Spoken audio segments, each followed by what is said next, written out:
My name is Ruben Robles. I was born in Florencia, Zacatecas, 1947. My mother brought me to the USA at the age of 3. She was legitimately employed in El Paso, Texas. At 5, I got documented as a permanent resident, and around 7, we moved to Santa Monica, California. From there, we moved to East Los Angeles, where I was raised and completed most of my education. In my mind, I felt I was American. At the end of 1974, I made the decision to volunteer for the Vietnam War. Completed training, got assigned to West Germany, the Cold War, because the Vietnam War had ended. I got deported in 1998, around 20 years ago, and when I got to Tijuana, a friend of mine that worked for the immigration services thought he was doing me a favor, and he got me put in a place called Alcance Victoria, which is the Mexican version of Victory Outreach. And since I had just got out of doing almost 3 years in prison, I was in pretty good shape and I was healthy. But when I got put there, there was a lot of drug addicts, a lot of people that were up to no good, and it just was very depressing. They didn't let me go out in the street because I couldn't speak Spanish the way people speak it here. And I didn't know anything about the Bible, and Victory Outreach is sort of all about the Bible. But little by little, I was allowed to go out with other guys that knew their way around. And finally, I found my sister, and I went to live with her for a while. When I was in Victory Outreach, I learned how to sell candy in the street. So I started doing it for me. And that's how I used to make a living every day. I would get up real early and go to different swap meets. There's swap meets every day in different parts of Tijuana. And every day I'd go to a different swap meet. That's how my day was almost every day for a good while. And I didn't like Victory Outreach. I wouldn't talk bad about them, but that didn't help me at all. I had to find ways to make a living, and one of them was selling curios, selling souvenirs in a little store. They saw that I could speak English and some Spanish, but I didn't like working there because I was supposed to sell silver that wasn't silver, gold that wasn't gold, and actually junk to tourists for high prices and letting them haggle the price down. It's all junk. Anyway, I learned how to do that, but I wasn't good at that. I didn't feel right doing that, shafting people. That's just not in me. After that, I worked as a waiter, but my job was to be in the street. The police wouldn't bother us because the owner had a deal with the police. I would invite American customers to bars for massages, for whatever. A lot of times it was to drink beer, 2 for the price of 1, and they would go in to see the girls and stuff. But they didn't like me making friends with the customers because in a lot of these places, you're allowed to rob the customers. They want you to, so you can give them their part. And even if you get taken to jail, that's no problem. You'll be out in half an hour or 45 minutes. But I didn't like that at all. I lived in La Zona Norte.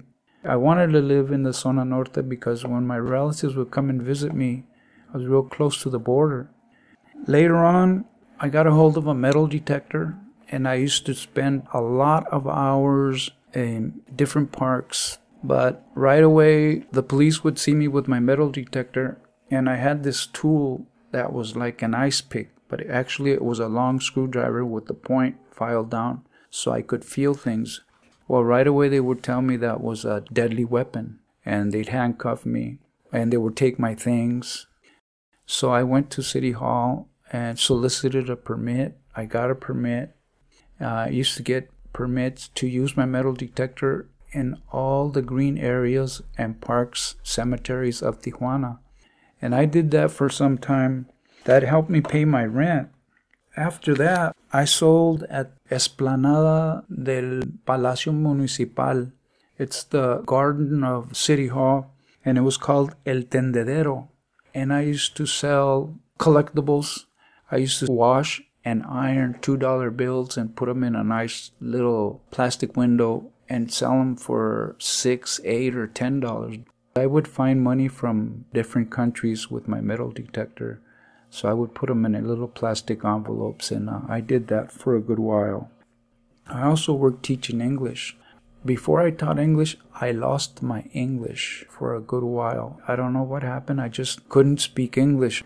But somehow I got a job teaching English. I had to write all these lessons, and just writing all these lessons, it helped me remember my English. The director, he had me teach kids. He had me teach management people in factories. If he would have paid me like he said he would, I probably would still be working for him. But he didn't treat me well, so I ended up getting discouraged and I quit.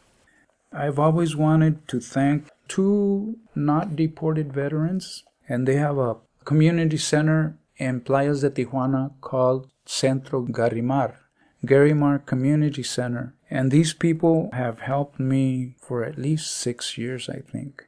I live with a little Chihuahua named Sissy. The dog belongs to them, and they have me take care of it so I won't live by myself. And I've volunteered with Maria Galleta, Madres Deportadas en Acción. I volunteered with Hector Lopez and the Unified Deported Veterans. After that, I volunteered with Ángeles de la Frontera in Playas de Tijuana. And while I was there, I met this woman that I call an angel. Her name is Helen from Australia. This woman is a retired nurse. She's worked with places that Madre Teresa used to run in India. And she's very kind, caring. And right now, I live in Anexa, Buena Vista. I'm fixing up this place. She's going to come back in about 3 months, and I'm fixing it up for when she comes back because she likes to travel a lot, and she comes for cancer treatment, medicine for her sister, and she's helped me so much that I'm just very grateful to her and my friends Gary and Mar. I am now 70 years old. I hope this helps someone that just got deported. When I got here, no one wanted to help me. If I can make it for over 20 years, I'm sure you can make it. Never give up or give in. Thank you.